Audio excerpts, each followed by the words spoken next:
pounds. Check time is 1:18 p.m. Just right here in the city of Lagos, Nigeria. My friends call me Sweet MC, but my name is Jude. Ikami Jude. That's my name. And of course, welcome to Matters. Today on the show, we're going to be looking at a whole lot of things. I mean, there are agitations and super agitations everywhere. A whole lot of persons have been, should we do this tomorrow? Should we not do it tomorrow? Should we just have a change of mind? Or maybe wait to see if the government will do the needful? Because according to an analyst, he says that they've never been busy,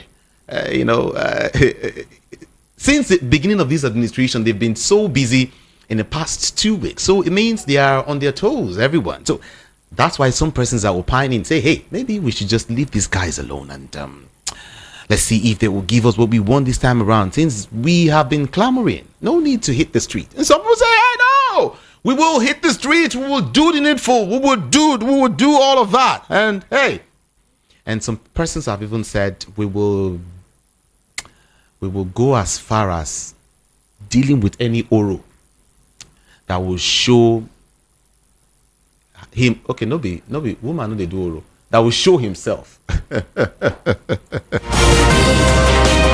But the big news is yesterday we got an information, a very, very crazy information indeed, is what I want to call that. Very, very crazy information. That the court has actually restricted you who is about to protest to just one corner. And that corner is the Freedom Park or the Peace Park. Oh, that's all. And all around Ketu and Ojota.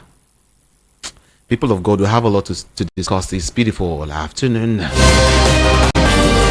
All right, joining me quickly is Barrister Tunji Abdulhamid. A very beautiful afternoon to you, Barrister Tunji Abdulhamid, and good to have you join us on this show today. Which is your terrain?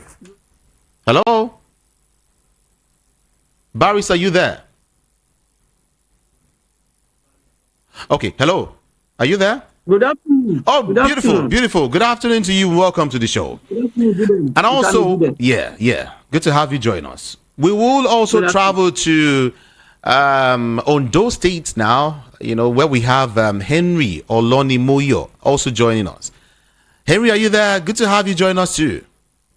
Good afternoon, Mr. Jude. Good afternoon, Nigerians. Beautiful afternoon to you. Yes. Henry Olonimoyo is also a government affairs commentator. And of course, Barrister Tunji Abdulhamid will help us understand, some of these implications when he has to do with courts now, and at them they go court. So he's going to help us understand why, this is playing out at this point in time. But everyone, don't forget that we're streaming on all of our social media platforms. That is at VOP 90.3 FM. Everyone, get to the search bar and type VOP 90.3 FM and to the comment section. Let's get your comments, your views, your opinion, your query, everything this afternoon. Okay.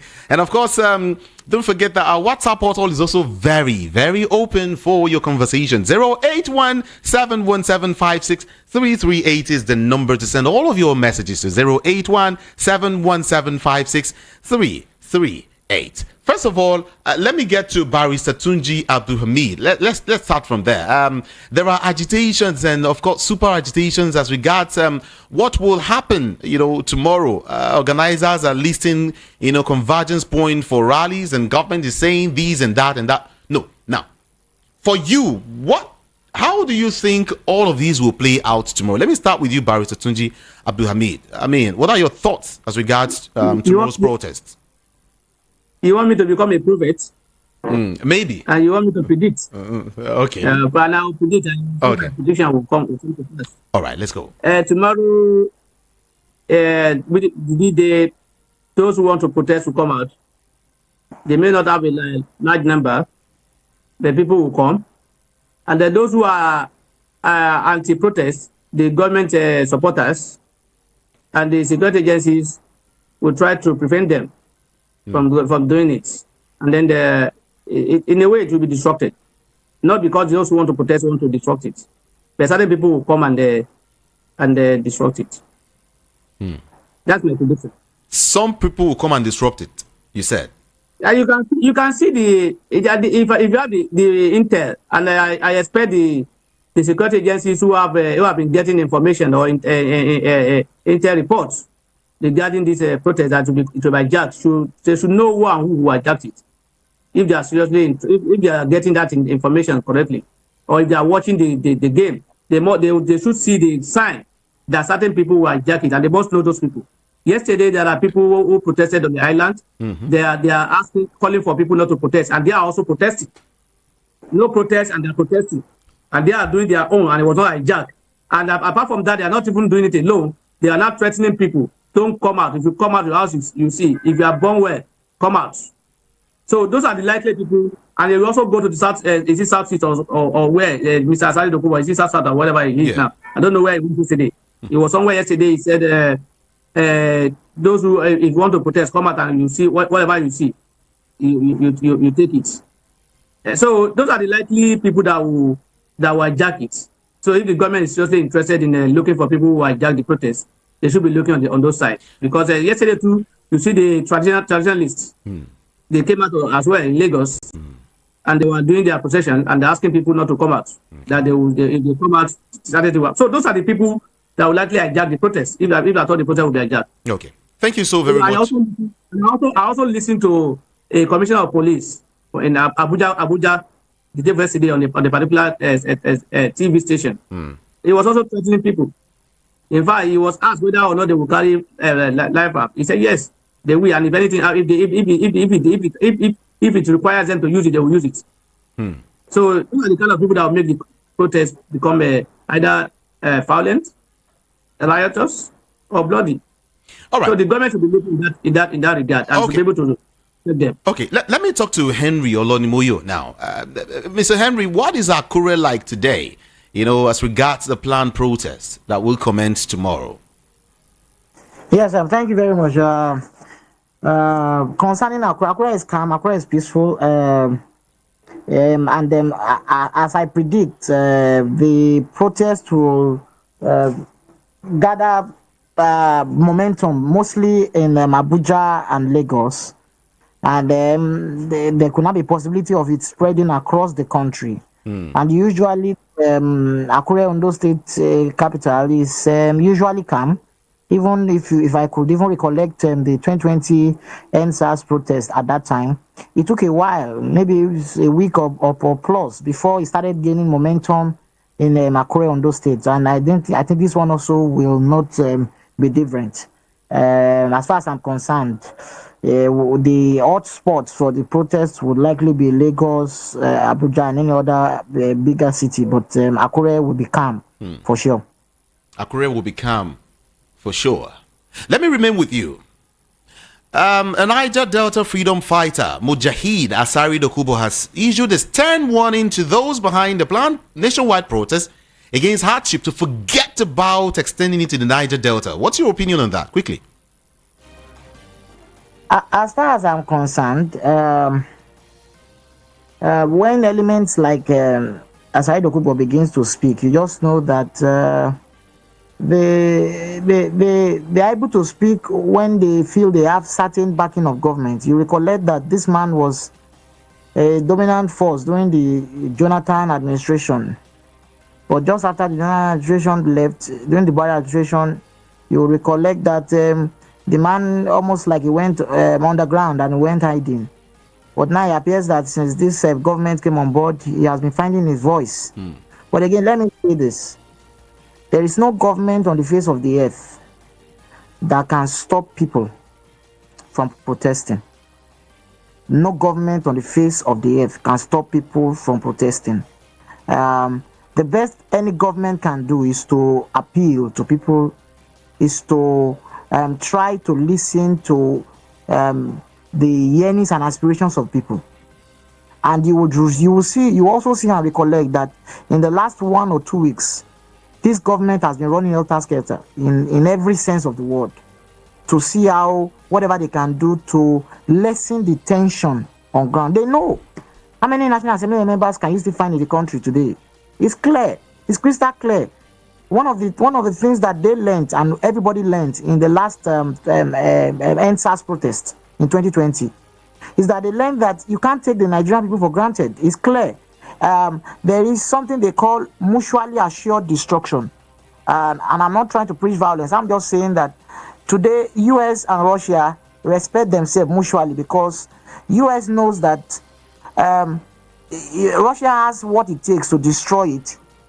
They also have what it takes to destroy Russia. So because of that, both of them respect each other, and there's calm. You see, every government must have this mutual respect with the people. They must fear the people must fear them. You know, it goes both ways. But for our democracy, for a long time, it's been the leaders taking the people for granted. But I think also we are already entering into the chapters, the quarters where the people in government know very clearly that people outside are hungry, and they know that when the people are angry, anything can happen. And I think for me, it's good. It's good because whoever is in government also will tread gently, we tread with fear, and then we also, who are not in government, we also know clearly that yes, government has monopoly of force, monopoly of I mean, as the security agencies, but both ways, government will know that he can't joke with his people. So for me, it's a good one. But I still believe that whatever way, the protest will still go on in some quarters because it's important, it's a constitutional right. People must express themselves. Whether it's restricted to some places or not, the idea is the protest will still go on. But again, it's also good to see the government moving up and down. We are seeing NNPC saying it's ready is putting up out job adverts. I don't know the last time I saw that. We are seeing the Ministry of Youth Affairs pushing out loan and facilities for young people. We are seeing the national minimum wage being signed. We are seeing the Southeast Development Commission stuff being signed. I'm just hearing the news now that the president has approved 50,000, I don't know, whatever it is, for people in the Niger Delta. We are hearing these things. We are hearing of these things left, right, and center. It shows you that the government is on their toes. You must be afraid of the people. That will also help you to govern well. If you are not afraid of the people, then democracy cannot be as it should. All right. Let me get to Tunji Abdulhamid. As part of what Asari Dokubo said yesterday, he said that the agenda of those behind the protest was at variance with the problems of the people of the Niger Delta. The key word there is the problems. All right. He said that the agenda of those behind the protest was at variance with the problems of the people of the Niger Delta, while alleging that the protest organizers were merely interested in the resources coming from the Niger Delta, describing them as anarchists. Asari Dokubo cautioned them to expect, a form of resistance. Barrister Tunji Abdulhamid, variance with the problems of the people of the Niger Delta. Can you help us understand that? I don't understand what he's talking about. I don't know when he becomes a Niger Delta's spokesperson, or when Asari Dokubo becomes the entire Niger Delta. Your camera, please. Your camera, please, Barrister, please. Thank you. I don't know. I don't know when Asari Dokubo became the chief spokesperson of everybody in Niger Delta. In other words, where he can now speak the minds of everybody. He can only speak about his own mind, and he can only speak for himself, not everybody.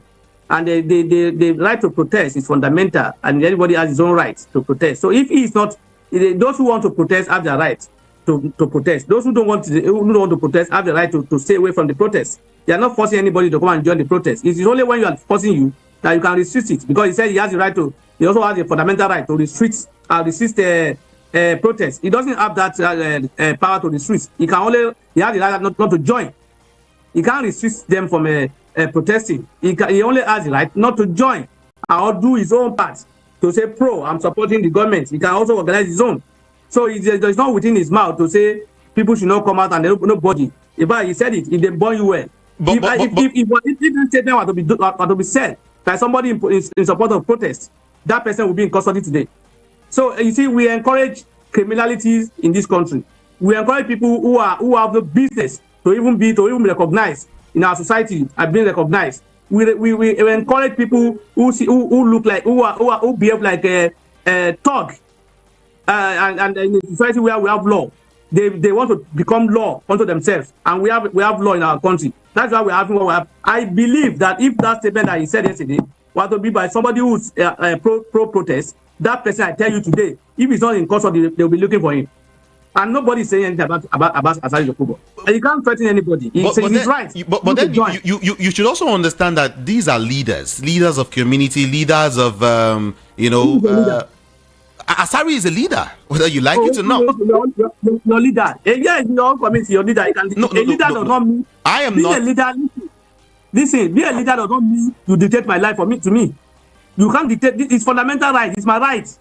You can't tell me what I said. As long as I'm not committing crime, you cannot. Even if you are committing crime, you're not security agents. You can only report me. You can't direct me as you can. Just like saying you cannot marry, you cannot eat because I'm your leader. No. He has his own right. I have my right. If he doesn't want to join the protest, nobody is forcing him. If he's saying because he said it that he has his right to resist protest. No, he cannot resist. You don't have that right. You can't prevent people who want to prevent from protesting. You can only do your own or not join them. So, but he's saying this because I know something has gone behind the scene. If government has done this before now, if the energy the government put into this protest efforts, if they have put that energy in governing us, the country will not be the way it is today. That energy, you can see their energy. You can see that they know what they are doing. They have this. They have the seed. They have the energy. They have the tenacity. They have everything now in place. In fact, they even spend the right money as it is now. Every dick and Harry can now enter Sorok to go and do meeting. When the subsidy was to be removed, nobody was called. When the FS they want to collapse, what's it called? Foreign, what's it called?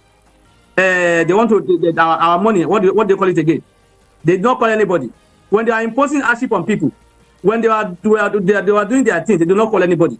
Nobody was engaged. Now they know how to engage people. So, and that's what they want to do. You see, one of the ways of checking government is protests. When you say hold government to account, this is one of the ways. Speak out. And if you are speaking out and government is not listening to you, you can hold placards and come out. And nobody can dictate how you do your protest. And in fact, let me tell you, you don't have to get a good reason to protest. And everybody reason to protest may not be the same. Okay. I can be protesting because I don't have water in my house. You can be protesting because you don't have lights. You can be protesting because you are not paid well. So everybody, we need not be in the same place. We need not gather together. I can be doing my own elsewhere. So nobody can dictate how it should be done to us, because those who are doing pro-government no protest now, they were not directed as to what to do, how to do it. They were not told to confine the place. They were moving from one place to another, and they were threatening people. So for me, Asari Dokubo is a Nigerian. I'm in Nigeria. He can't, if I'm from the south or southeast, whatever, I will not listen to him, and he cannot do anything. If he does, the government is encouraging criminality, and they are encouraging anarchy in a society where we have law. All right. He's just seeing himself as law. I will get back to you, but then to Henry Olonimuyo now. Let's look at it. Yesterday, organizers of a nationwide protest, have listed points of convergence for public meetings, rallies, and of course processions across the country. But something happened in Lagos State when Justice Emmanuel Ogundari of the Lagos State High Court restricted protesters in Lagos taking part in the protest against tomorrow's protest, rather, all right, restricting them to just one spot. The Ganifa Wahimi Freedom Park in Ojota, and of course the Peace Park in Ketu. We want to find out, in the world, across the world, when protests are held, is it always like this? Do we have persons restricted to just one corner or one particular area to protest and air their grievances against the government? Yes, thank you. All of these things that we are hearing are just last ditch and desperate efforts by the government and agencies of government to see if they can curtail the protest. But you see, if the bulk of the citizens are disgruntled with the government, even if you limit the protest to if a far place, a remote area, if it's going to gather momentum, it will gather momentum. You know, if you see what happened in the last 2 days when people were complaining that their lines were blocked by one of the telecommunication companies, you see that widespread in some parts of the country, a lot of noise and agitation has started springing up. It takes something as little as that, something as little as a spark, and then everything goes down. And then you saw the immediate reaction of the government, NTC, through the Nigerian Communications Commission, to quickly just direct these telecom agencies to quickly do the needful, because government knows we are at a time when things are so critical. Any little thing can spark it up. So, but if you look at, as far as the right to protest is concerned, I don't think the government can dictate where protesters are to gather. Okay. I don't think so. They don't have power. But again, what is clear is that if a protest will gather momentum, it will gather momentum. But government must be very careful. I'm speaking now a bit from the side of the government. If I was in the government and we're supposed to manage this thing, I think give wherever these protesters gather, especially Lagos and Abuja, let the leaders of government go and meet them physically. Let them receive their that's what can kill even the momentum of the protest. Listen to them, receive their demands, ask them to choose leaders who will follow it up with government on some of the demands that they want to be carried out. In a matter of days, the protest will lose its natural momentum. But if government allows the security agents to provoke people, or we hear cases of accidental discharge that people are being killed, and that's the best way to trigger and then create great what do you call it, momentum for the protest. Okay. Now that no matter what happens anywhere in the country now, what's happening is on Twitter, it's on Facebook, people are seeing it, people are following it. So I think government must just handle things with a maturity that will allow the protest finally, I mean, just naturally loses momentum. Right. And not to invoke it. Yeah. Here is one of the reasons why this persons, the protesters, will be will be confined to just one spot. You know, according to the state attorney general and commissioner for justice, Mr. Lawal Pedro, he said that the state police, you know, do not have sufficient manpower to provide security support for the protesters who plan to protest in all the local government, you know, councils and public highways and other areas of the public access, you know, of public access rather, in the state. That's why they are asking everyone to just converge there and protest and then go home. So in the next 10 days from tomorrow, everyone is expected to go there. Do you see that as a viable reason, you know, to confine these guys to a spot? All these things are not even enough reasons. They are not tenable. But you know, for a state like Lagos, their worry shouldn't be the non-violent protesters, the people who are going to be carrying placards. The truth is, already in a place like Lagos, there's already the recipe for disaster, if I put it that way. Even in broad daylight, when there are no protests, we see some of these thugs, some of these union people shooting each other in broad daylight. It happens in Lagos. We hear these things from time to time in the news. And these people are not, these are not the people who are going to come out to protest. These are people that are being used periodically by politicians to prosecute elections, to cause mayhem here and there. For me, those are the people. You won't tell me that it was the peaceful protesters who stormed the Oba of Lagos Palace during the NSAS protest. They are not the ones. That's the truth. So the government on its own has these people to contend with. The people that are thugs, that the government uses regularly for political vandalism and political thuggery or the rest. But you see, if you are talking of the real protesters, they'll be coming out with placards. They'll be speaking about their demands. They'll be holding their phones and cameras to ensure they cover anything that might infringe on their rights. Those are not the people that will cause the problem. But again, I must say, it all lies on how the security agents handle them. You remember that one protest held in Lagos. I can't recollect. Sometimes maybe last year or 2 years ago, when the manner in which the police force in Lagos handled it such that there was no provocation, people had the protest, and people went back home. The government must train its police officers and all the people, security agents that be there to not provoke the crowd, to allow people to protest, to allow people to speak, and to allow it go smoothly. If it happens, the protest will lose its momentum naturally. But if you instigate the crowd, you cause a provocation, or you allow these people who are saying that they are bringing Oro and the rest, if you allow that kind of altercation, that's the recipe for disaster. And it could spread to other states quickly. All right. I also want you to know that, protesters or protest organizers rather have warned army chiefs against deploying soldiers. Do you think this will happen? Very clearly, there's no. I do not see in any way how soldiers are needed for such kind of occasion. I don't see why we need to deploy the military. But again, as it is in Nigeria, even when we want to do elections, we deploy military. Military are everywhere for all of these things. And so for me, I say one thing: if the government are sincere and they want to navigate this major challenge in their political sojourn, they must handle it with care. It's just going to be like the proverbial saying in Yoruba that says that I'm just trying to interpret it. That says when something, maybe a fly, perches on your testicles, the way you handle it, you don't handle it the way you handle if a fly is perched on another part of your body. Now this is a delicate situation. This is a very delicate situation, and you cannot handle it with the passion with which people are saying they want to come out and protest. You can't say, oh, go back, and then you deploy police. There will be disaster.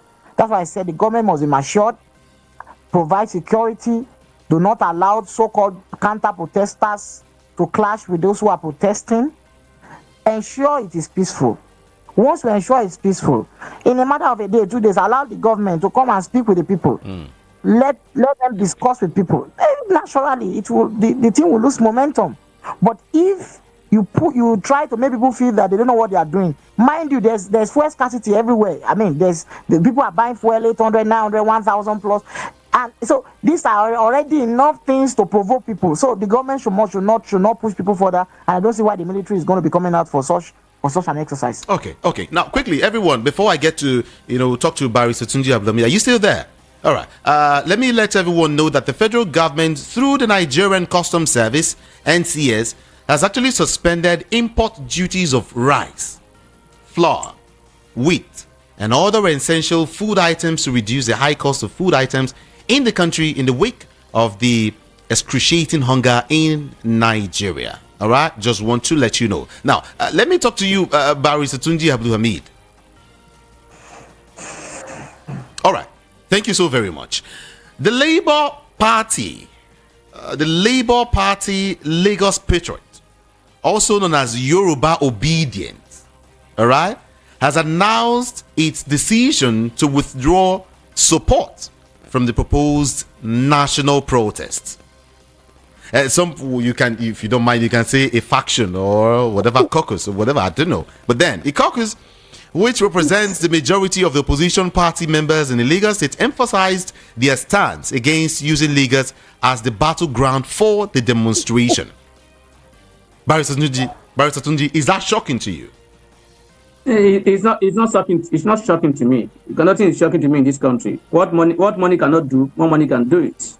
So in that regard, I'm not shocked by anything. And again, let me correct an impression that people have been saying it. So withdraw from the protest. This is why they withdraw from the protest. They are not the organizer of the protest, and they have never come out to say they were part of the protest. Okay. So if you are not part of the protest, organizers of the protest, you can't withdraw from it. You can only come out and say we are not going to participate. You cannot say you are withdrawing from it. That withdrawing from it is a wrong adjective to use for them. They were saying they are not going to participate. Yes, and it's within their rights. It's within their right not to participate. It's within their right to say, look, they are not part of it. That's not to say other people who are interested should not go ahead to do their own, because apart from saying they are not going to participate, they are asking other people, no protest, you must not protest.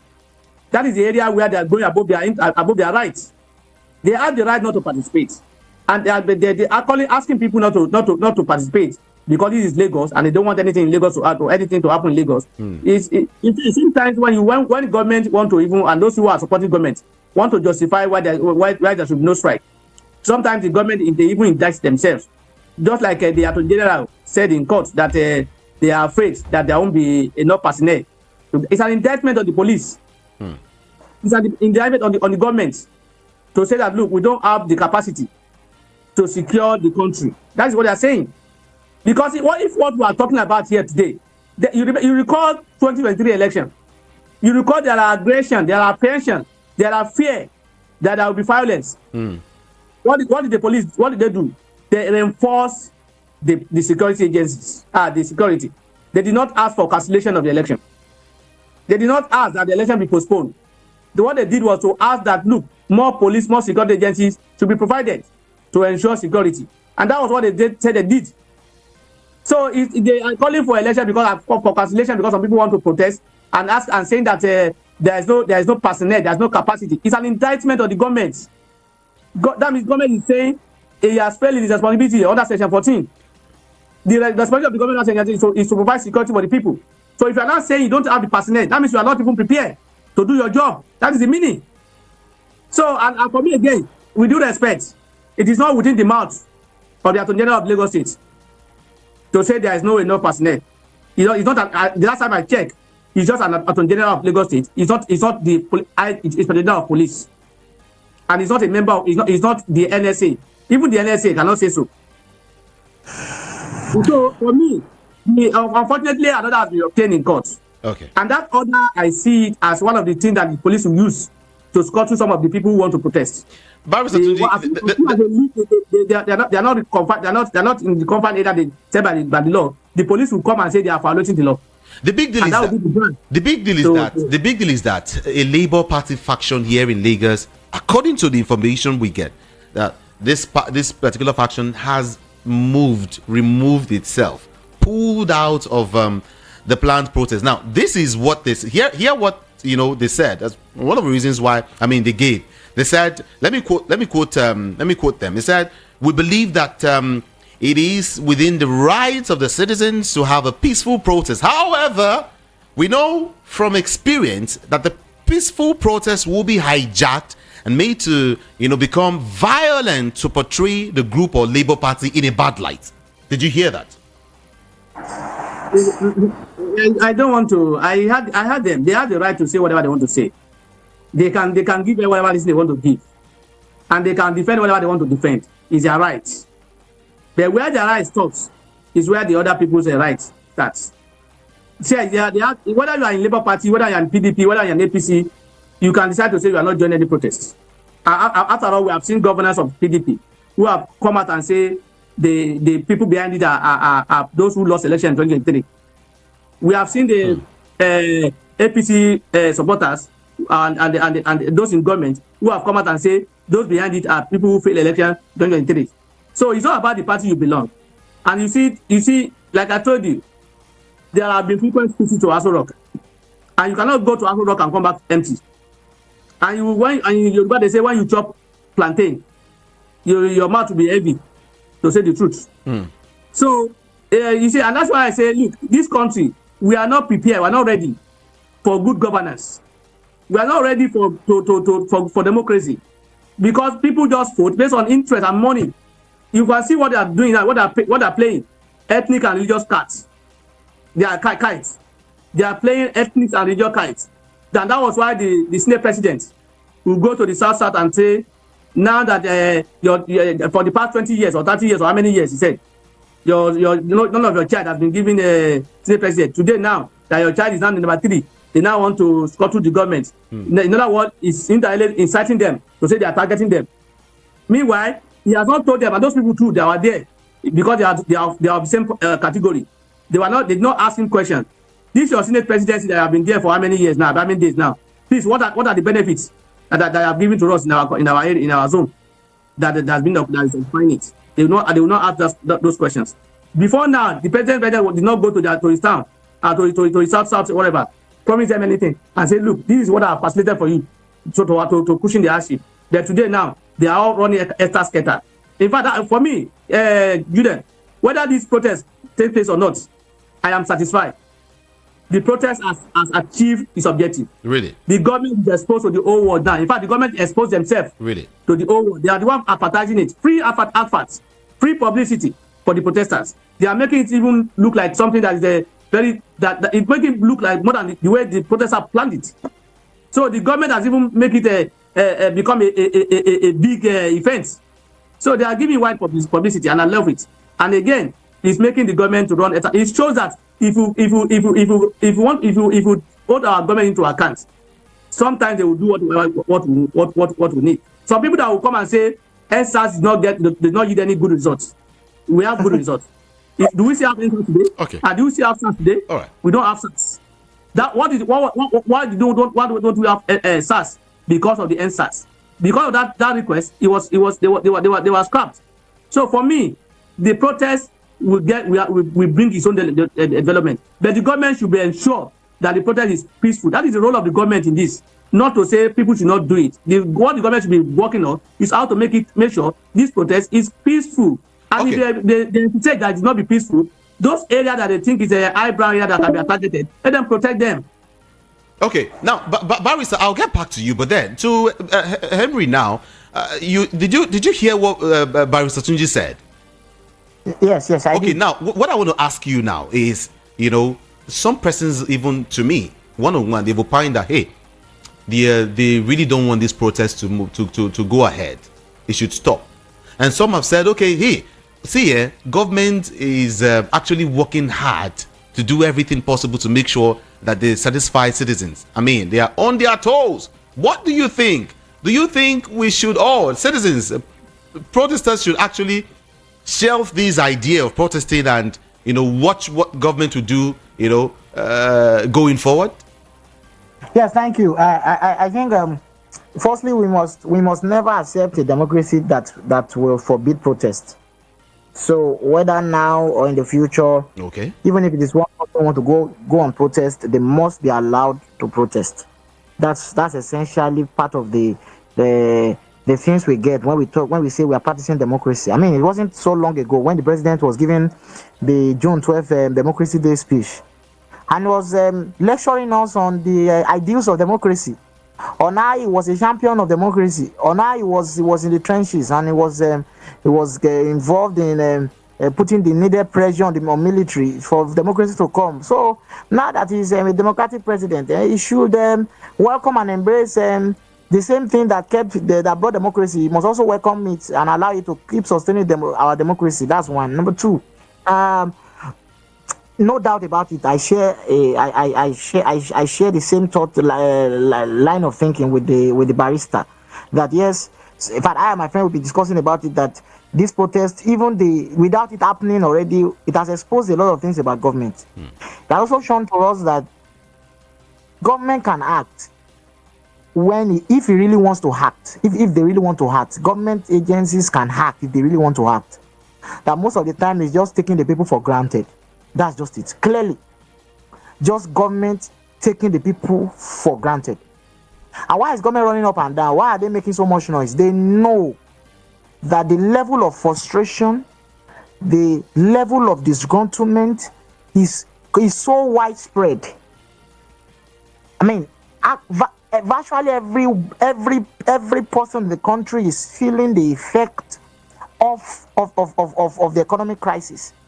And then government rubbing it in our faces, running the largest government cabinet in the history or in the history of our democracy since 1999, and you're telling us that you are making sacrifices. What sacrifice are you making?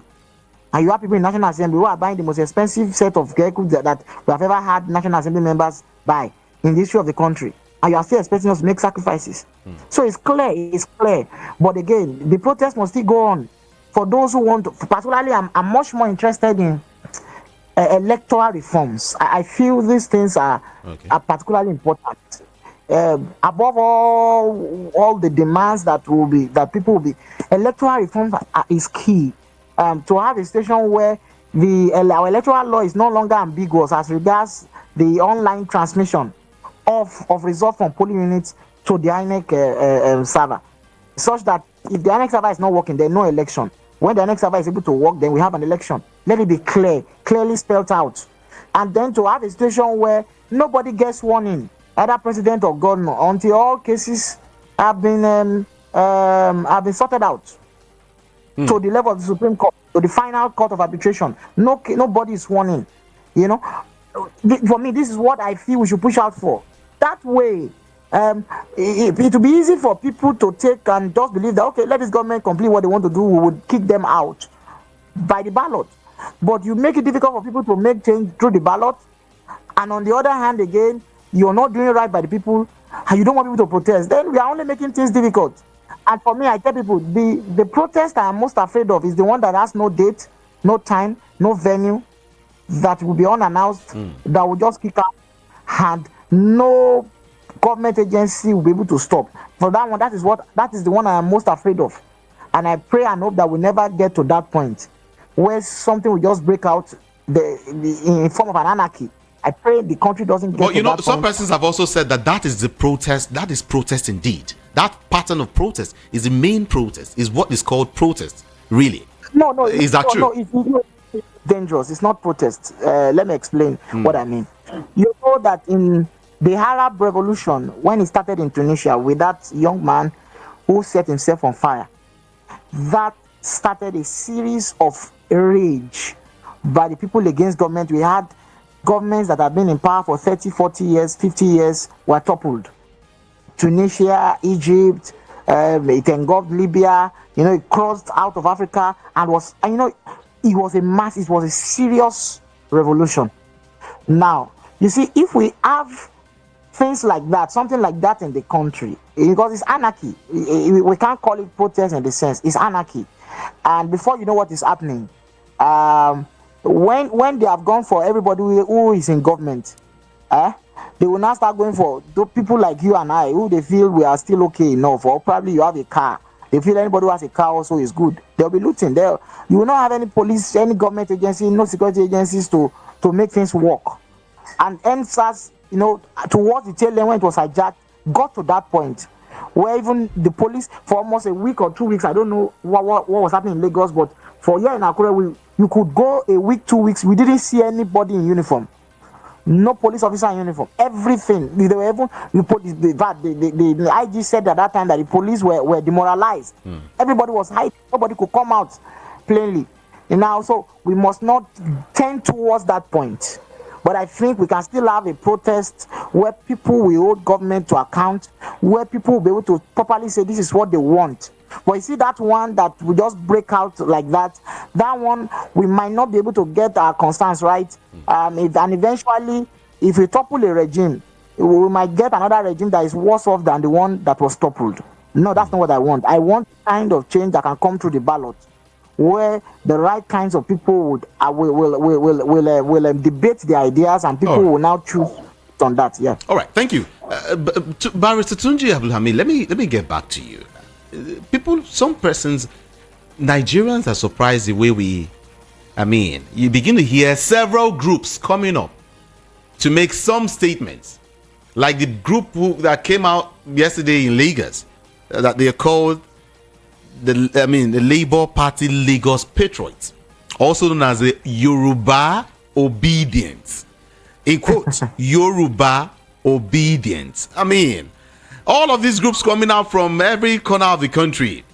Is it a ploy by some persons to what now? Is it to protest against the forthcoming? Is it protest against protest? I'll call it. What do I really call it? What do you think, Barrister Tunji? No, it is what it is. It is what it is. Because if you are saying people should not, what you are doing is what those who want to say, who have scheduled a planned protest for 1st of August are doing. They were not sitting in their houses and saying sorry. Excuse me. Sorry. Yeah. They were not. It's protest on protest. That's what I can call it. It's not what it is. It doesn't have any other name. But like I said, whether you're a member of APC, PDP, YPP, or whatever we are, we know some people who are just member of party just because of what they want to benefit from it, and some of them are even planted in some of those parties for this kind of a business. So, and so if you are being paid, if you are being paid for your job and you are doing it, you will kudos to you. And like I said, they are trying to put ethnic coloration to look like as if they are fighting one Yoruba or Hausa or Igbo persons. That's why they are talking about Yoruba a Labour Party category. So it shows that it's not the entire Labour Party decision, and that those who came out to do that are not aware they are part of the ESCO of the Labour Party to be able to have the authority to even take any position. They are not. They are just individual members of the party. So they are not speaking for the party. They are speaking as individuals who came together to hear their opinion. So for me, as far as I'm concerned, they are not speaking for the Labour Party. I'm not a member of the Labour Party, but if you can't tell me they are members of the ESCO, if they can't tell me they have a decision of the party as a whole to say what they say, they are just on their own. They are just speaking as individual, the member of a particular party, not authorized to make statements. That's what they are. Yesterday, I spoke with Barrister Ben Aka, who said that the Igbos are not going to be part of this protest in any way. And here again, this morning, Igbos residing in the 19 northern states and of course the Federal Capital Territory have said that they will not join the protest against bad governance, scheduled to begin tomorrow. All right. They're saying that even in the north now, Igbos will not join the protest. And I ask the question, are they being patriotic at this point in time? Because we are all suffering same thing. So if some persons are pulling out from this protest to say, hey, we are not part of it, I mean, is that patriotism for you? That's not patriotism. Patriotism is not when you support government projects. It's not when you support government decision at all costs.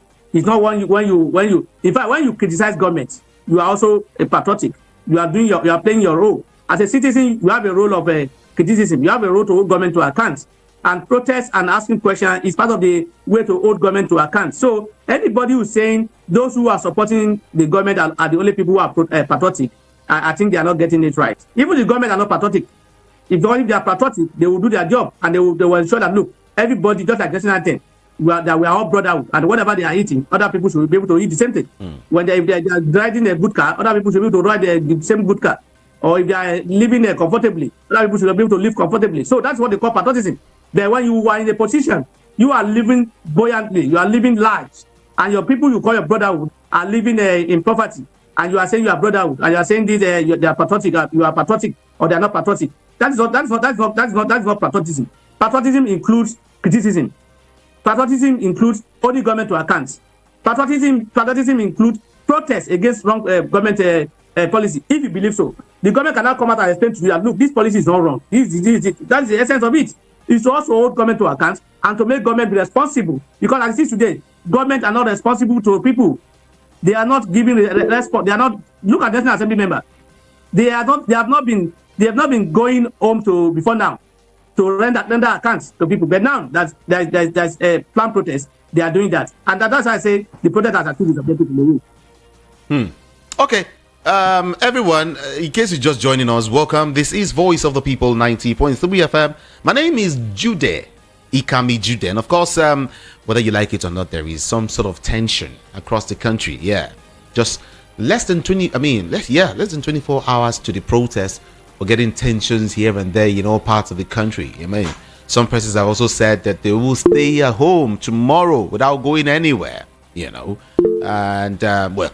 That's what it is. But then some other information has it that let me keep that one first. Everyone, the former national chairman of the PDP, Prince Uche Secondus, has lent his voice in the support of the planned end bad governance protest in Nigeria, reminding President Bola Ahmed Tinubu that he is a beneficiary of the protest. Then why are you trying to make sure that the protest really doesn't hold, like some persons will say?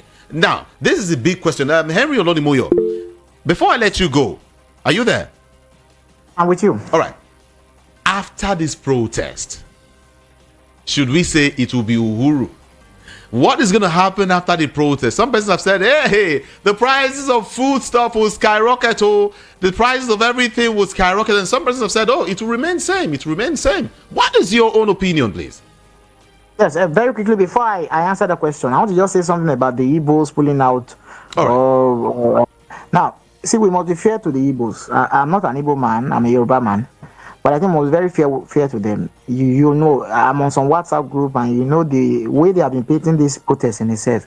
For some people, they believe that the Igbos are the one mobilizing for the protest. They want to burn Lagos. They are responsible for what happened. No, we can't keep scapegoating an entire ethnic group. And I think it's very clear. That's why their leaders have said, see, please, so before they say that we are responsible for anything, please don't come out and just stay at home. Let other people fight this protest so that they don't say that because Peter Obi did not win election. And I understand that angle clearly. You saw how many of them were victimized in the election in Lagos State.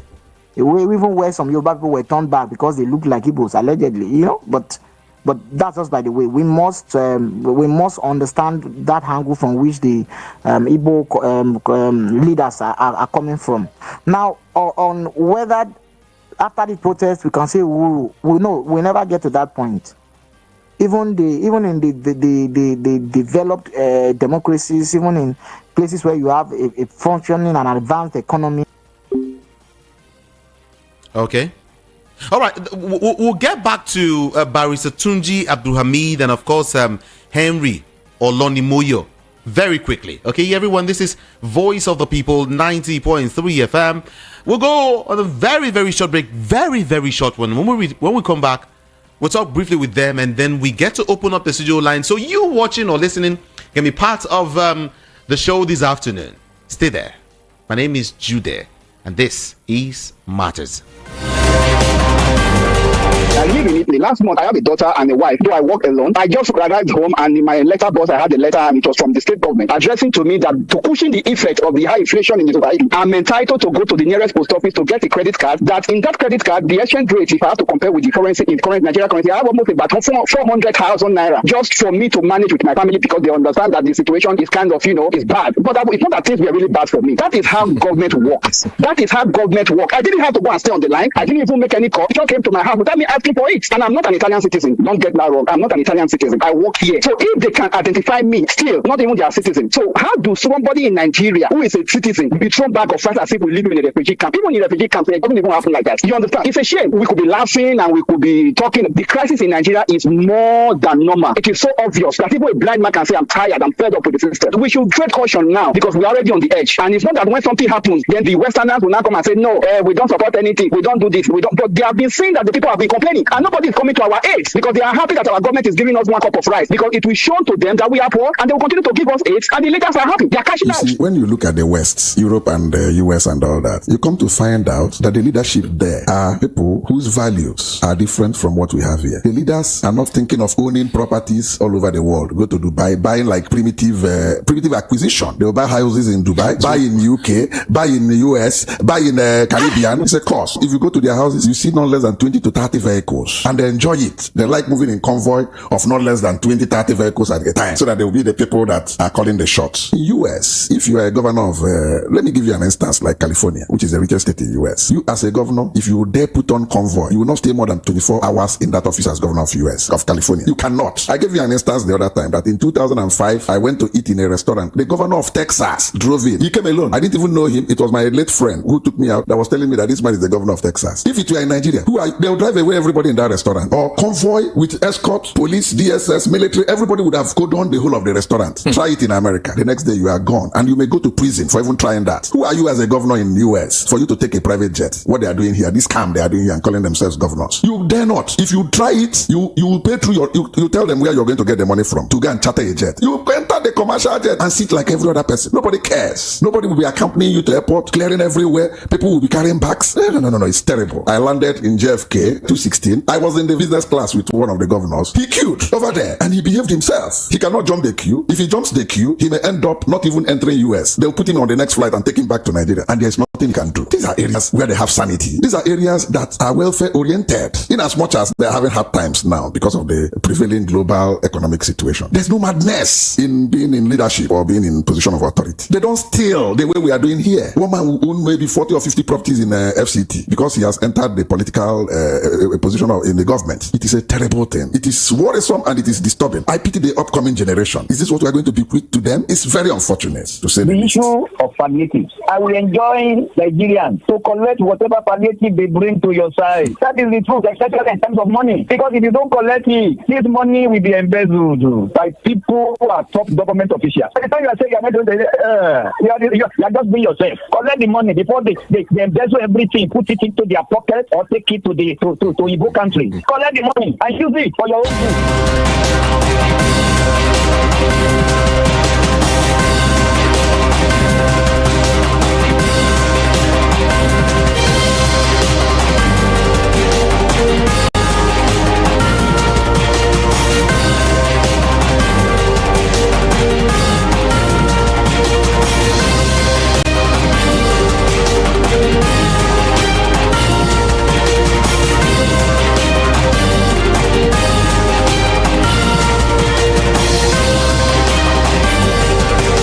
All right, welcome back, everyone. It's Voice of the People, 90.3 FM.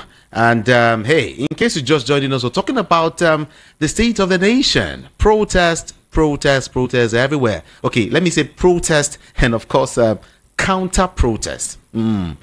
Protest against protest. Niger. So we're going to ask questions. Now, so it be for other countries.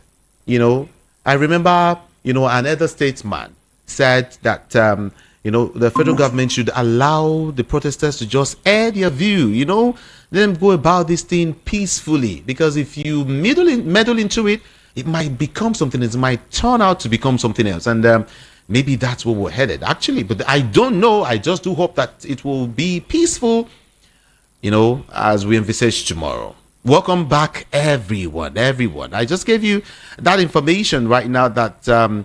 Well, there is tension. And of course, the former national chairman of the PDP, Uche Secondus, has lent his voice in support of the planned #End Bad Governance protest in Nigeria. He said that the president actually was a beneficiary of protests in Nigeria. He recalled that President Bola Ahmed Tinubu, while in opposition, was a notable arrowhead leading protests against the government, and wondered why he should be selfish in his own time. We still have Barrister Tunji Abdulhamid, and of course we have Henry Olonimoyo joining us from Ondo State Capital, Akure. Then Henry was saying something. Henry, are you there? Yes, I'm with you. All right, let's have you now. Talk to us. You were saying something. Yes, I was talking about food production. Okay. Yes, and I was saying that food production in Nigeria is not a federal government problem, and it's not a thing for Mr. President alone. I think most of the governors are not doing enough. As a matter of fact, I believe very strongly that governors in Nigeria are performing below average as far as encouraging food production in their states are concerned.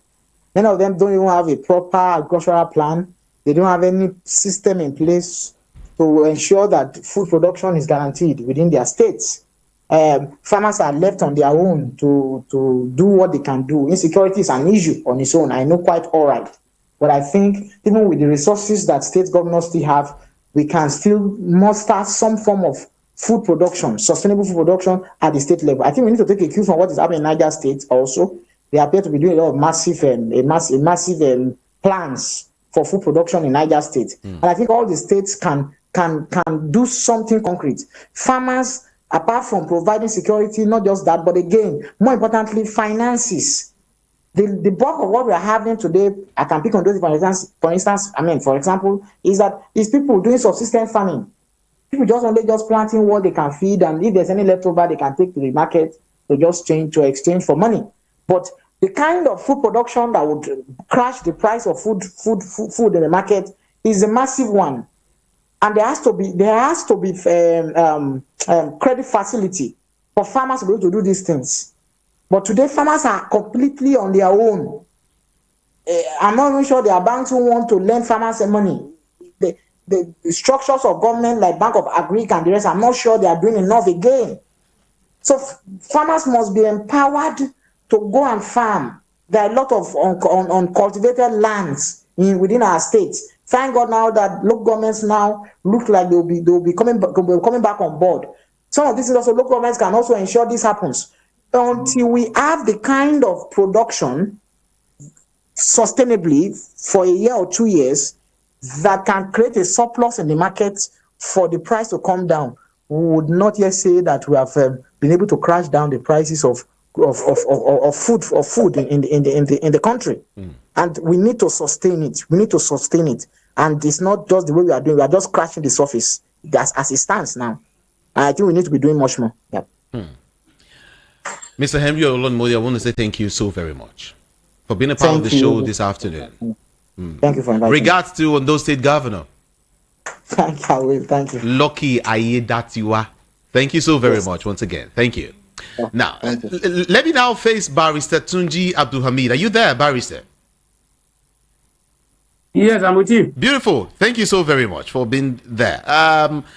Right now, there's an information I'm getting, that the organizers of the planned protest, scheduled for tomorrow, have insisted on taking to the streets, across Nigeria after rejecting a proposal by the Inspector General of Police, Kayode Egbetokun, for confined protest. That is like the one the court also said yesterday that it's going to confine Lagos protesters to just one particular spot, the Freedom Park and of course the Peace Park and all of that. Now they are insisting on heading to the street, and again we wonder if this is not going to be violent.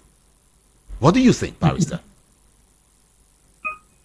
Like I said, it's not within their right, and I know people will not accept that advice and the advice of confining themselves into a particular place. That's no longer a protest. Who determines where to protest? For example, now I try not to. I want to protest. I try not to join anybody anyway. I want to do it on my own. Would that be an offense? Would that be violating any law? Would that be violating the order in court? Well, after all, you see, it's a difficult thing. But like I said, that would be a ground for the police to come after people and say they are violating law or they are protesting against a existing order of court.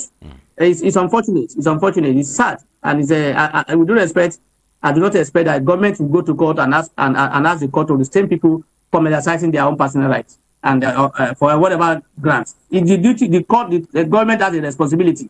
If you emphasize there will be crisis, it's your duty to ensure there is no crisis. It's your ensure your right or your duty to protect people. So asking people court to give an order, asking people not to do what they want to do, for me, it's ridiculous. It can only happen in Nigeria.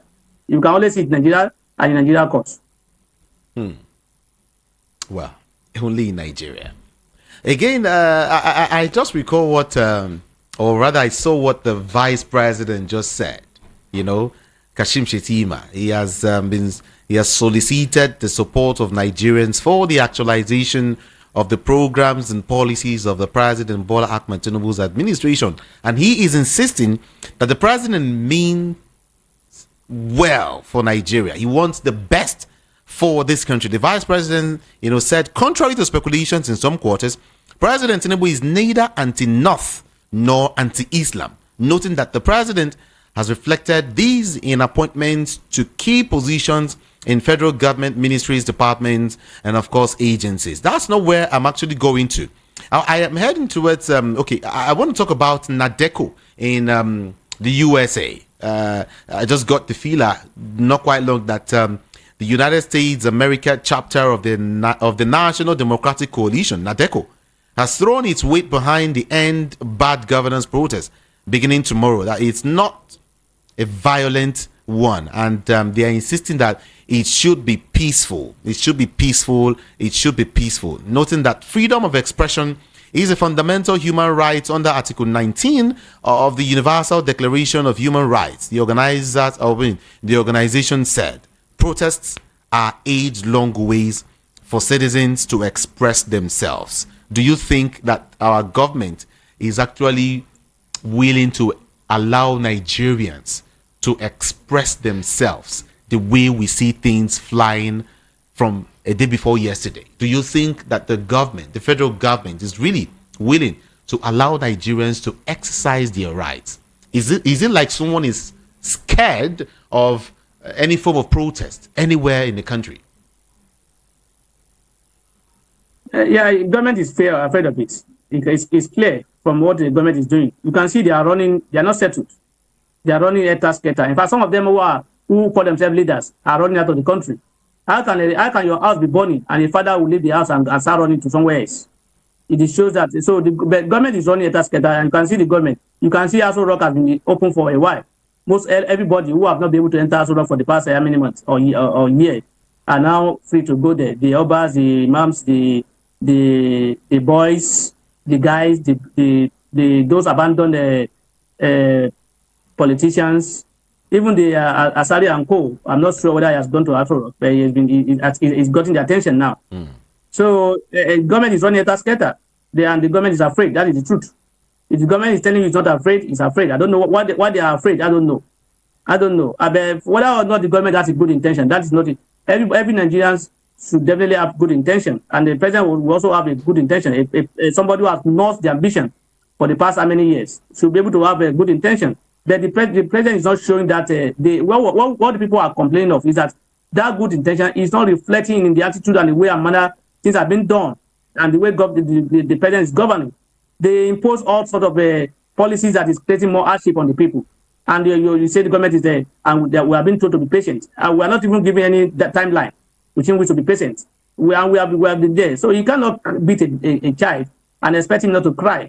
So we must cry. And that's what people are doing now. They are crying out that, look, this beating is too much, and we can no longer enjoy it. So what I expect the government to do is to ensure that, look, these issues are taken care of. Ensure that the policies that will relieve people are brought out. This issue of sharing rights whenever any issue is out. If you are complaining, there is no fees. They will send rights to states.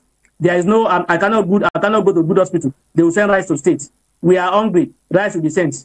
We are this and that. So is it right that is our solution to our problem? The idea of sharing palliative to people like us who are in a refugee camp, we cannot run the government, cannot develop a country. We cannot be sharing. And if you see all these things they are sharing, I don't know how many you have seen. People are not seeing it. It's not reflecting. It's not showing in our development. And the government continues to do the same thing. And that's what people are complaining of. That's it. You are doing the same thing the same way, and you are expecting different results. Please change this style. And that is the essence of the protest. This attitude is giving us making us go angry. The subsidy removal that caused us to this level. Unfortunately, we are still paying subsidy, and yet we have more hardship on ground. Even that when we were told the subsidy is not gone. When subsidy was not gone, we are not feeling this hardship. Now that subsidy is gone, even though we are paying it, and we are paying we are being told that we are paying times 3 of what we were paying before, and yet we are feeling this hardship. So it shows that these policies are not friendly to the masses.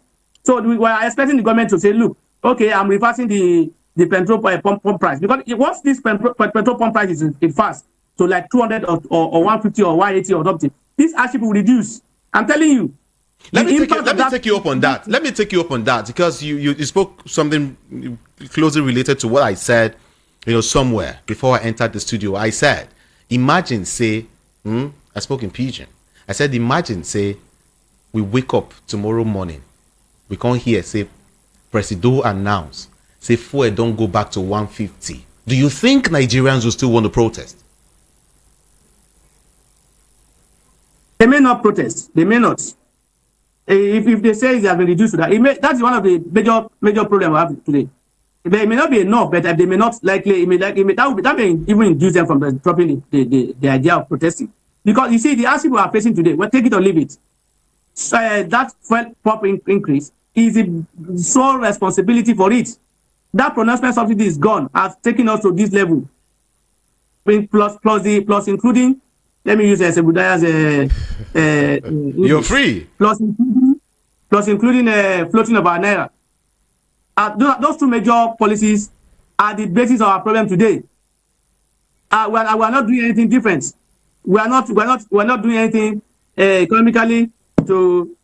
We are not doing anything economically.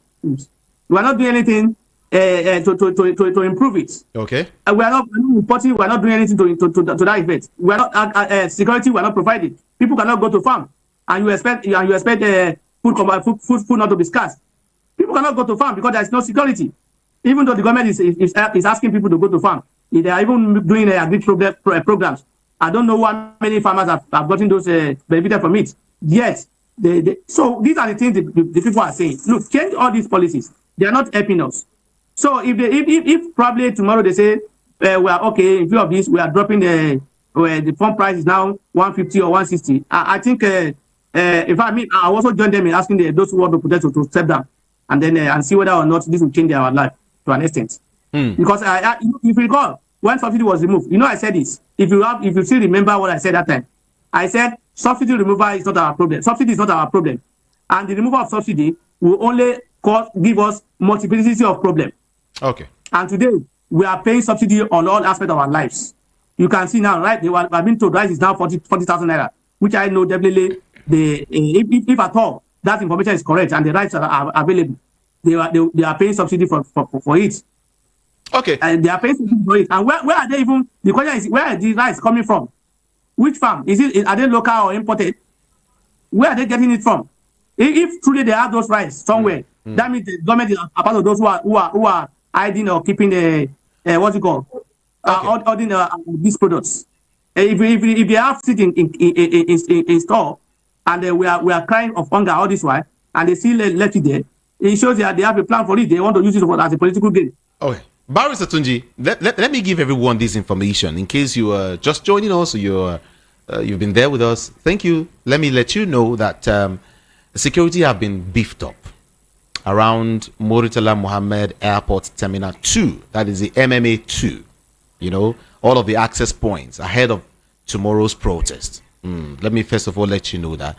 And then also let you know that the APC North America chapter has appealed to Nigerians to exercise caution and restraint before taking actions that could potentially set the country back.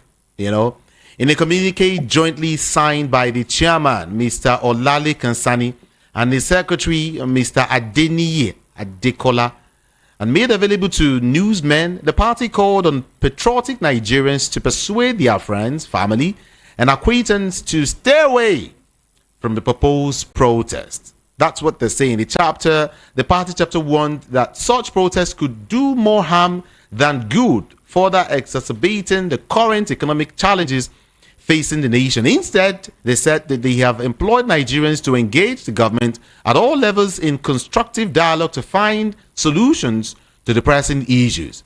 Barrister Tunji Abdulhamid, before I let you go, there are mixed reactions, mixed feelings, to these protests. Let me feel your want. Let me get to you. Let me hear from you what you feel. Do you think these protests should go on, or Nigerians should hold on a little and watch government do their thing and see if, of course, people have said that these guys are on their toes, seriously running helter-skelter. Now, are you saying, would you advise Nigerians at this point in time, before I let you go, would you advise Nigerians to continue with the strike, with the protest, I beg your pardon, with the protest tomorrow, or kulu temper for now? What would you say?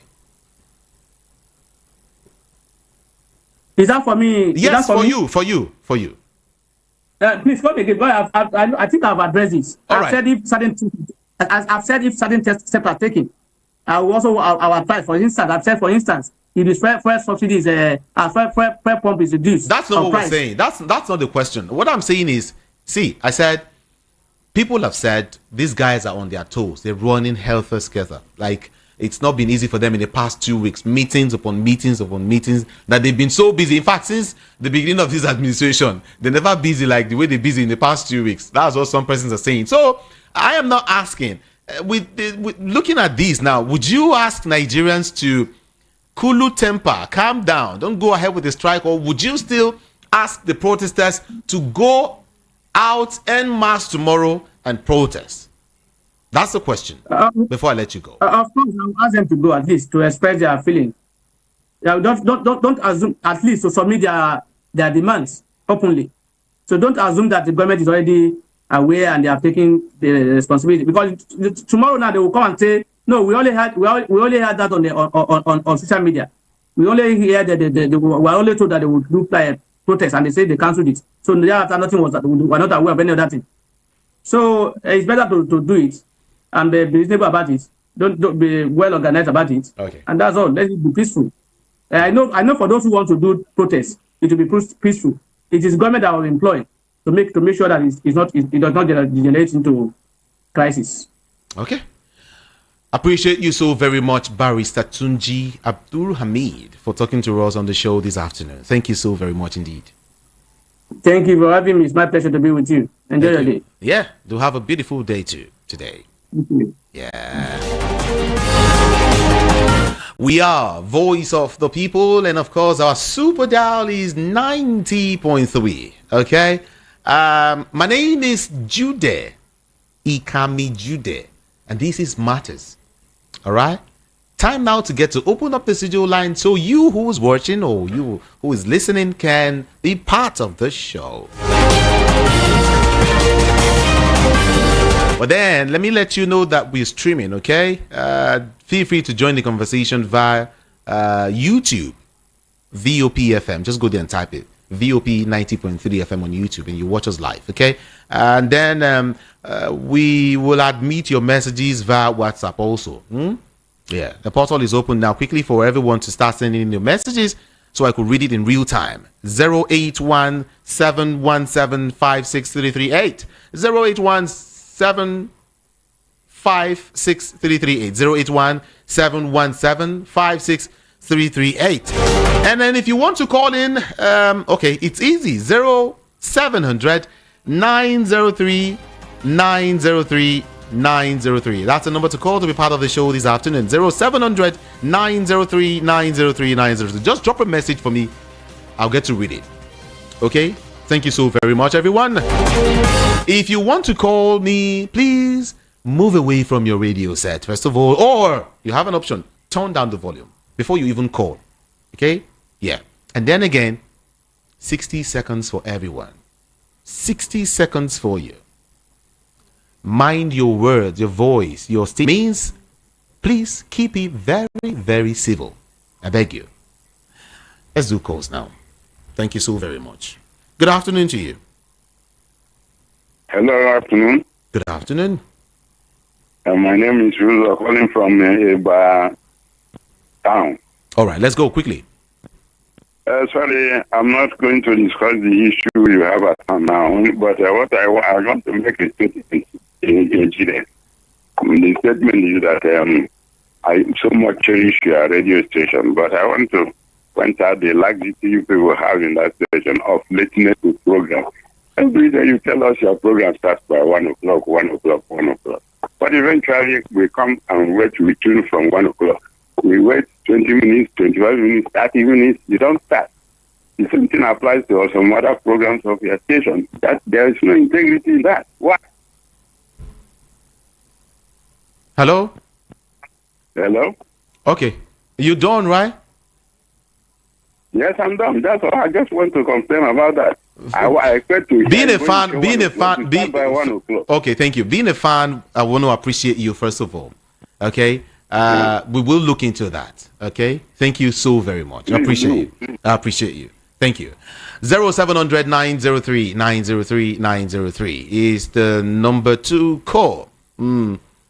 Everyone is coming to. I mean, it's a good one. It's a good one. Thank you so very much for your observation, though. We do appreciate that. We'll look into that. Thank you. All right, let's do more calls now. Hello, good afternoon. Good afternoon. Okay, you're on. You're on. Hello. Hello. Yes. Good afternoon. What are my contribution? Hello, are you hearing me? Yes, I can hear you. So the president should make sure the fuel subsidy come down to 150. That is where our problem comes from.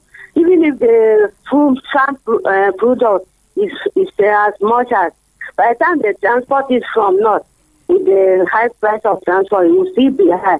So first you come down to 150. They can go out for protesting. So if we come down to 150, you would not protest again, yeah? Hello? Oh, she's gone. 0700 903 903 903 is the number to call. Good afternoon. Hello, good afternoon. All right, you can send your messages, okay? If the network will allow you, you can send a message to me and I'll read it out quickly. Good afternoon. Hello? Yeah, good afternoon. Hi, good afternoon. What's your name? Imam Musa. All right. We appreciate your station. There is the price of this woman has been saying how Nigeria will get together, and then the fiscal situation, then coming back to protest is a way of telling government the situation that we all of us find ourselves. It's not by fighting, it's not by anything. But what we are seeing is very, very uncalled for. You understand? Many you go to government or maybe do the need. The masses are suffering, masses are dying. Okay. They should do the needful. Nobody is challenging them, but let them do the needful. Especially in terms of this fuel issue, removal of fuel subsidy is not this problem. Thank you. Yeah. Thank you so very much. I'll read messages, and take calls simultaneously, okay? This person is saying, it is important we stop putting fears on the Nigerian people. The politicians are already shivering and all we need is to push a bit harder and you'll see Nigerian people having their way again.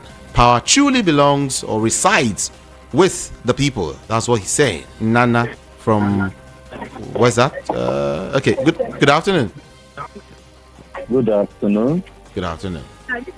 This is Mr. Desmond calling from Oshodi. Welcome. Thank you. The country belongs to all of us. The policeman is a Nigerian. The military man is a Nigerian. Both of us eat the same rice and the same gari. The policeman, they ask to go and attack and they say protect. We are all Nigerians. All of us are hungry. I want all the forces, the Nigerian police and the army, to use their innermost sense from God to control the people when the protest starts. Because our children, we know them. We know us. If you kill anybody, it doesn't make sense. It doesn't add your rank.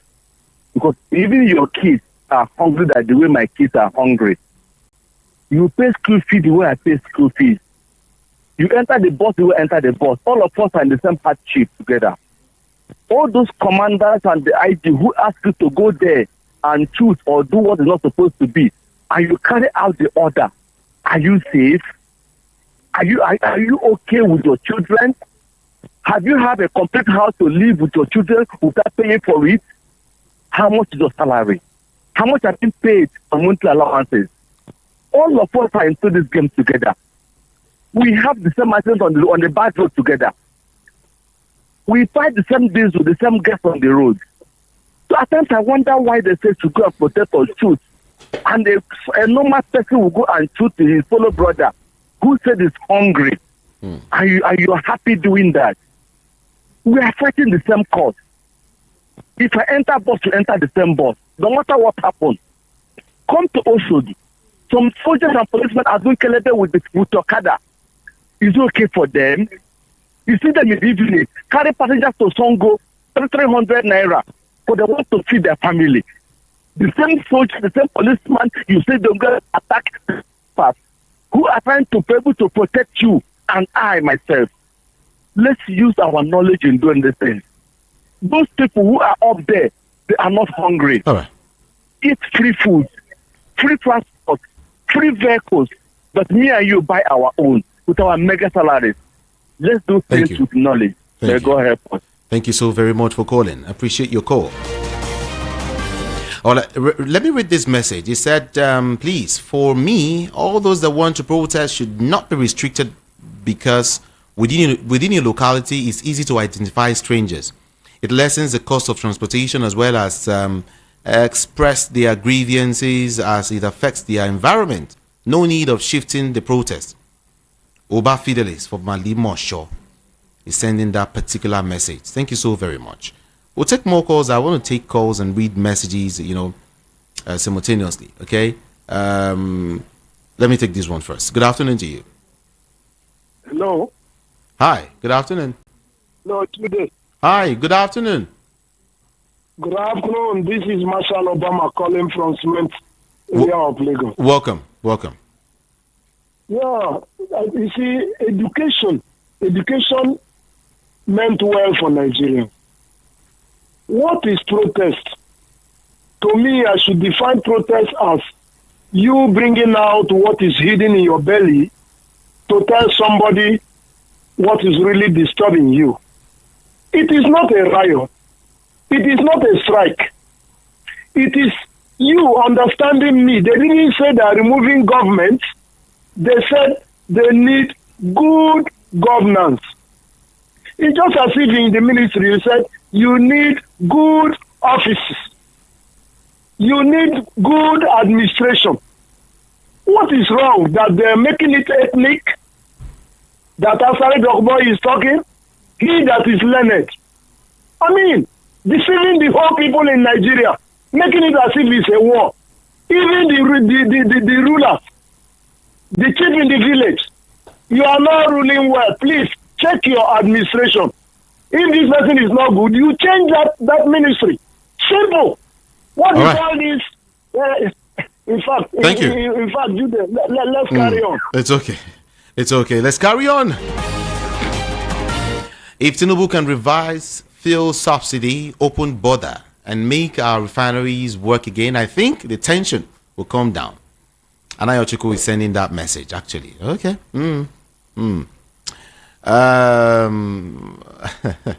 Okay, let me leave this message and if you were sending me a message and make it brief, it's kind of too lengthy, man.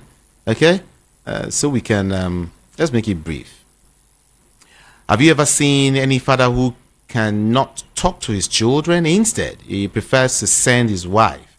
That is the problem of Nigeria. Tinubu should be bold enough to talk to the people and also tell them what they should be expecting in the coming days. That's what you think. It's okay. Thank you so very much.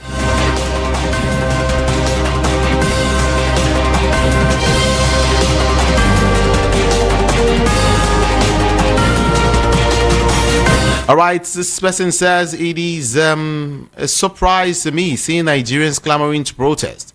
It should be noted that our president didn't promise Nigerians anything during his campaign period. The only statement he was making was a milocon. Secondly, we will continue where President Buhari stopped. No score sheet for him to evaluate his performance. So there is no need for protesting. From Apostle Sonny Nwadinobi, right? From Jack on Day Gate. Okay, thank you so very much. Hello, good afternoon. Hello, good afternoon. Okay, let's take this call. Let's talk to you. Good afternoon. Hello, good afternoon. Are you there? Good afternoon to you.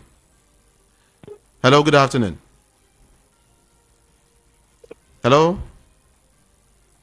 Good afternoon to you. Oh, I think you should call back, okay?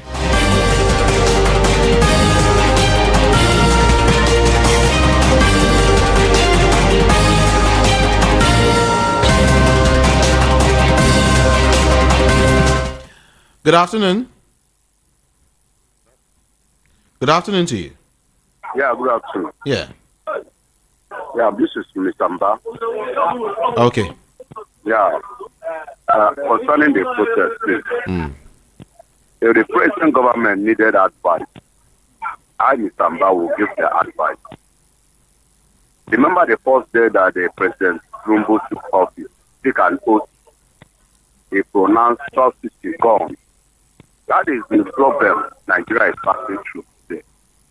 Now, he lifted up the tariff and the NEPA, also in the work. This is the problem we are facing. We are not interested about giving us bag of rice. or giving us 10,000. We are not lazy people. After you gave us the rice, we eat it. Where is the tomato? Where is the oil? Are we lazy people? Remove the increase in the Papa work. Remove the tariff in NEPA. Revise the oil, the subsidy of fuel, 200 naira. Then let's see what Nigeria will be. Thank you. Thank you so very much for calling. Appreciate your call. 0700 903 903 and 903. That's the number to call. Good afternoon. Hello, good afternoon. Okay, sorry. So sorry about that. Okay, don't worry. I'll take more of your calls. Okay, let's see if we can read some more messages now quickly. Do we have this one here? Okay. No, now you can't be saying this one again. Nigeria is being led by enemies of Nigeria who are doing everything possible to finish the country to nothing. They can pass any bill that can only benefit them, the leaders, in few hours. But any bill that can't benefit the people can stay there forever. Chinemere from Agbara.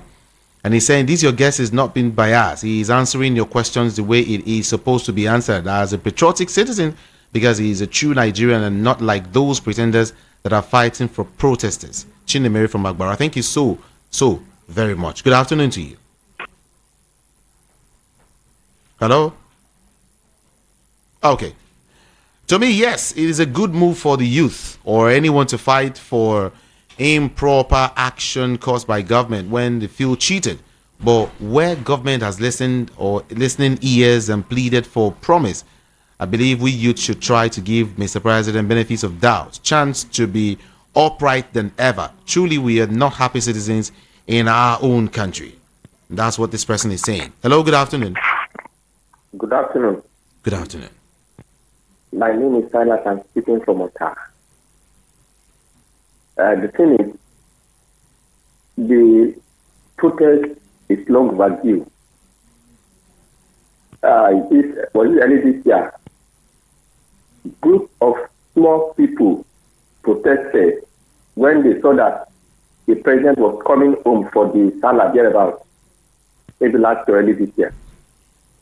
They gathered, they lined up along the road and they were shouting, "We are hungry, we are hungry, we are hungry." But the man did not regard the people. And now they are, rushing to begin to deceive us by giving palliative and some other things. For a very long time now, Dangote refinery was ready to begin to produce and supply us fuel. They threw their face away. Now they are, rushing to give him waiver to begin to produce, supply fuel.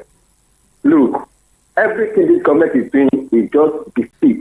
All they are doing in the office is strategizing to loot Nigeria without leaving a trace. They are just too busy. The only thing I will have preferred is that let the man go. After all, nobody voted him. He told the mandate. All right. Thank you. Thank you. Let's leave it there. God bless that analyst, Mr. Henry. He spoke in fairness to Igbo people and decision on the protest. Yeah, Jude, I was shocked to my bone marrow yesterday when one mama who I respect and took her as a mother told me yesterday that the protest is Igbo protest. Jude, I could not think for seconds. And my question is, how did we get here? God have mercy upon us. Mr. Igbe from Motion. Okay.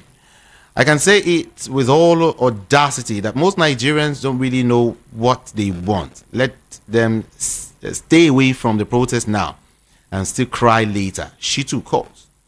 Or is it she calls rather from Itire? Okay. Hello, good afternoon. Hello, good afternoon. Take Judy. Yes, good afternoon to you. Yeah. My name is Chidi Wano. You know what? We are always beating about the president. This protest is good to do, but it's supposed to go this way. The INEC chairman, the judiciary. That is the truth about it. Most things is supposed to be in there because it's what they give is what is happening today. Thank you. Thank you so very much for calling.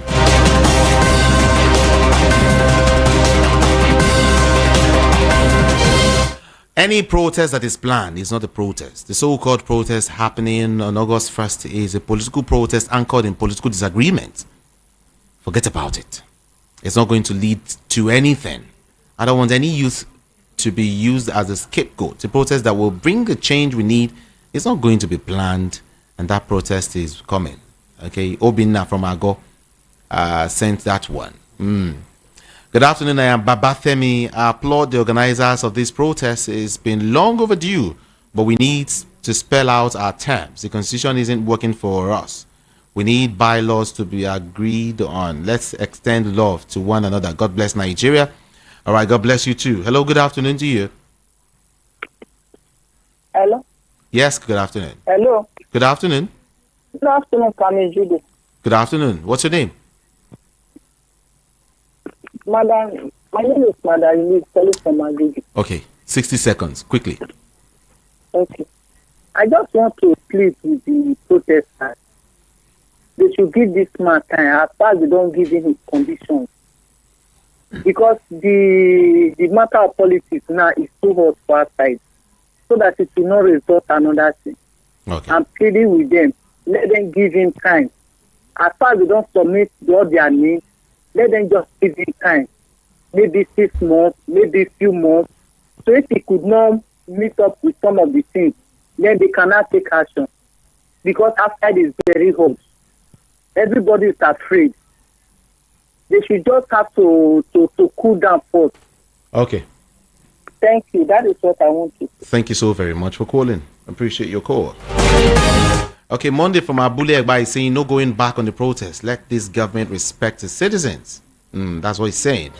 Well, for the protest, I solidly back it up. It should hold. 2 weeks is more than enough to have carefully looked into the matter on ground and avert the looming protest. In any case, it is still not too late for government to do something. Anything can still happen between now and tomorrow, but a sorry state if government declines. Thank you so very much. My problem in these protests is I have okay. Thank you so very much. The time to act is now. The government in power needs to put on their thinking cap, you want to say, to ensure that the issue of hunger and starvation is being eliminated to zero level. Nigerians didn't deserve all these ill treatment we're getting from our so-called leaders. Leadership is all about service and not selfish interests. Emmanuel Chijoke from Idimu, Lagos, sent in that message. Okay. My advice to the government is to allow the youth to go out and voice out their anger, because if they shoot them down, they will go underground. Next time, there will be no notice. What will happen then? Your guess is as good as mine. So the government should be very, very, very careful. Thank you so much. Let us stop deceiving ourselves about this country called Nigeria. It is not meant to be what? No, we don't say that here. The panacea to stop and solve the Nigerian pandemic problems is 3 major and urgent changes. 1, subsidy removal. 2, sacking the Mahmoud of INEC and constituting truly independent INEC. And 3, fighting insecurity to a halt. Eugene Mary, right? From Isheri. Thank you so much.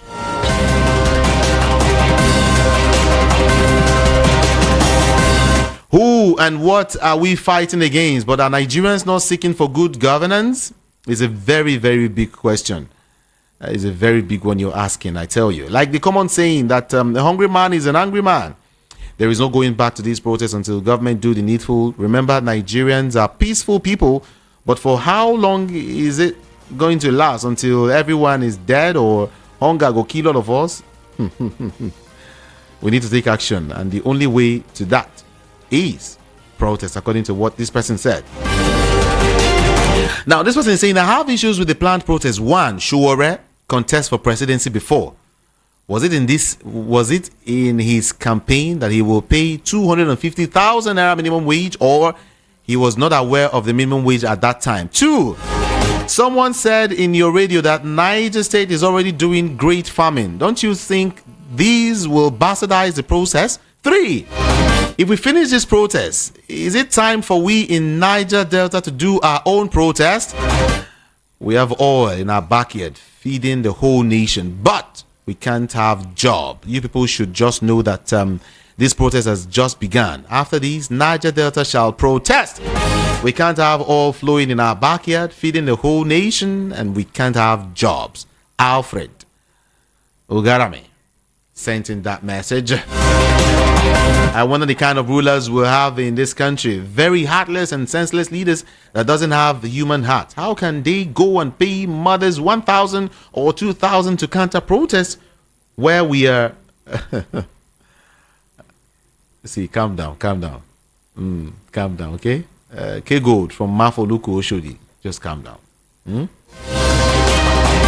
Ifeanyi Nwoko or Wanko, right? They're saying that if this government is democratic, they are in charge. They should allow people to say what they have in their mind. Restructuring or restricting people from protesting shows they have a hidden agenda, which is very dangerous to our democracy to survive. Chatting from Surulere Lawanson. Thank you so very, very much. A lot of international calls coming in, but I don't know why I have not been able to take any. I don't know what's really going on. But then let's talk to this person. Good afternoon to you. Yeah, good afternoon, Jude. Good afternoon. Yeah, I want to contribute to. What is your name and your location, please? Okay, sorry, for if I'm out of it. Okay. Yeah, no, my contribution is that I will miss the Igbos. I believe the state use calculative steps to certain things to them to make them withdraw from this protest. I really miss them in the protest. It's okay. It happens to be the constitution right before. So I don't know they will want to do them like this. How long will they keep marginalizing them? It's not called for. We are in one Nigeria. Any man have a business in Lagos State, have a business in Abuja. He's an Igbo man. He's a Nigerian. So why should they be threatening them? It's not called for now. Thank you so very much. Appreciate you. Appreciate you. Thank you. Okay. Thank you. I have to go now. I'll be here tomorrow. Okay? We'll talk. Tomorrow will be the protest, Abi. We are here. Yeah, I'll be here tomorrow. My name is Jude. Ikami Jude. It's time to go. Check the time. It's 3 p.m. already. And of course, Walkie Talkie, Dr. Walkie Talkie, and of course, MC Chooks will be taking over right now.